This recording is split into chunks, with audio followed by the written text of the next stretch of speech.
Hello everybody, I am away, so I am unable to present today. However, I've recorded this for you to help my group. The engineer that I chose to interview is Mark Downs, also known as my dad.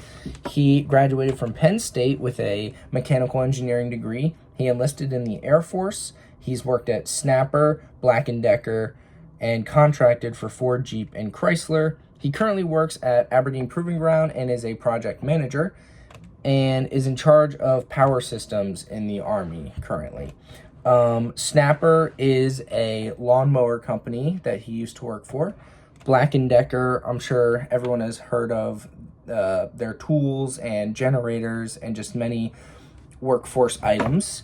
And obviously Ford, Jeep, and Chrysler are all car companies that he contracted for, which means he did not work directly for them, but for a company that was helping them.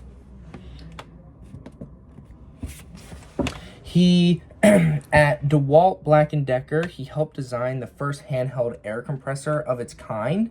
They did outsource the parts of the pump, but for the rest of the compressor was all his and his team's design. He documented the entire process of a different air compressor facility at DeWalt. This was a unethical decision by him because the whole purpose of documenting this facility was to send all of the drawings overseas where work is cheaper and lay off all the engineers and all of the manufacturing employees to move it overseas where they can do the work for cheap. So he unfortunately did go through with that in fear of losing his job. He believes that you need a strong foundation in physics, as physics is the basis of all science and engineering principles, and you will learn and add on more principles as you go through school. He was surprised that there was many high-level classes that he didn't use, and he did tell me that that might not be the case for everyone, but for him, he barely uses a lot of the high-level math and physics that he learned.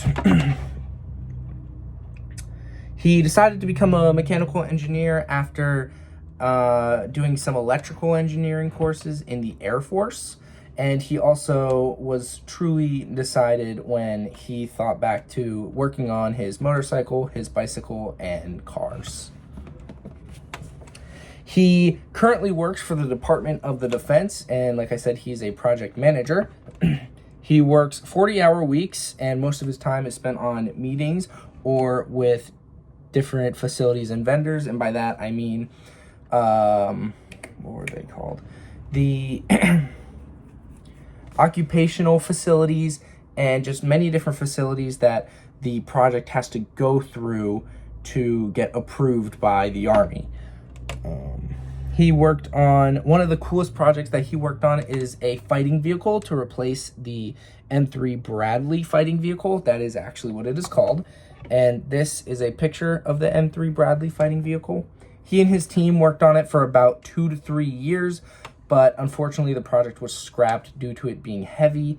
He was in charge of all movement capabilities of the vehicle. So analyzing soil, to make sure that the treads would not compress it enough and it would get stuck, and other things like that. On his day-to-day work, he uses MATLAB, a little bit of AutoCAD, all of the Microsoft applications like Office, Word, Excel, and the Mark's Standard Handbook for Mechanical Engineers, which, despite the name, was not created by him, but he uses that on a daily basis.